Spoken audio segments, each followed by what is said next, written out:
We wouldn't have anything to record here if we didn't have authors writing books. So our next guest is Virginia Smith, a Kentucky author of more than 36 books. Most of them are Christian fiction and focus on relationships, suspense, or historical fiction. So please welcome Virginia Smith.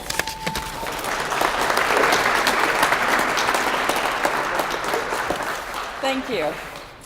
A number of years ago, my father had he suffered a brain hemorrhage from an aneurysm, and it left him completely paralyzed. He was 47 years old. Because he required full-time care, when he was released from the hospital, he had to go to a nursing home, and that's where he lived for the rest of his life. He was unable to enjoy any of the activities that he had previously enjoyed, but he kept his mind alert by listening to books.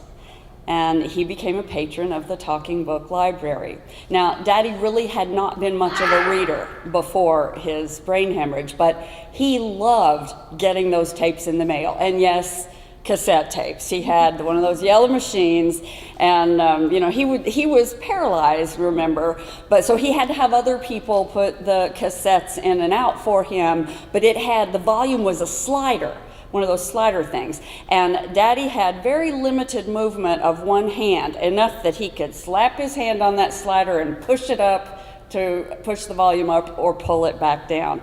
And oh my gosh, he would just love it. I would come to visit him and he would say, we got a new set of, open my mail. And we'd get a new set and I'd tell him what the cassettes were and we'd go through the catalogs and he would say, because he couldn't speak very clearly, but he would say, yes, and point out which ones he wanted.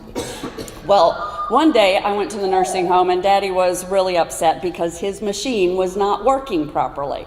And so I took the machine and I came here and I brought it in and I walked in the room upstairs and there sits Barbara Penegor. And I looked at her and I said, you're Barbara Penegor. And she said, you're Jenny Patrick. We went to grade school together. We were in Brownies together and Girl Scouts together, and we hadn't seen each other in a number of years.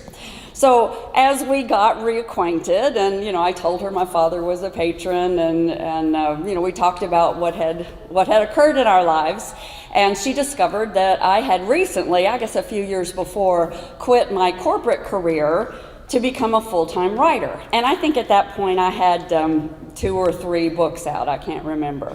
And she said, oh, that's really interesting. I'm a librarian, So I gave her a couple of my books and she looked them up and she discovered that they were, reviewed pretty well. And so she said, we'd really like to record your books. And I'm like, oh, that's really cool. How does that work? And she described the process and they would have someone read the books. And I said, well, I'm a pretty good reader, and I do know those books. And so, long story short, she invited me to narrate my debut novel. So I got to be a reader in the Talking Book Library. I'm telling you, it was so cool. I learned so much. I had no idea what I was getting into. But I was so impressed, and I still remain so impressed with the attention to detail, with the professionalism that goes into producing these talking books. I mean, I was the writer of the book, and if I mispronounced something or substituted a word, they would stop me right there and say, no, you missed that one. And I would say, I wrote the book. I think it's okay if, no, we want it to be exactly. So, I was really super impressed. They do such a tremendous and such a professional job here.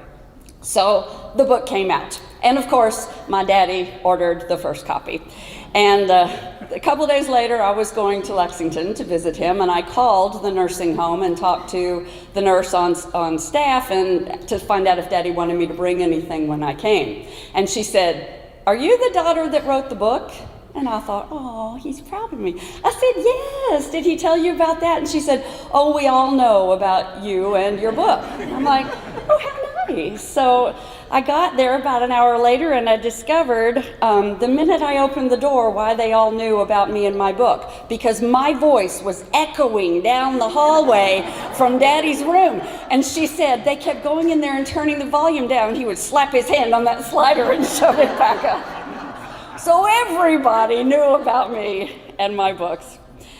You know, I am so grateful to Barbara and to all the staff at the Talking Book Library because they gave Daddy not only hours of entertainment, but mental stimulation. And I know they do that for so many patrons. I was able to record the first 2 of my novels, and then I got super busy writing, 34 more.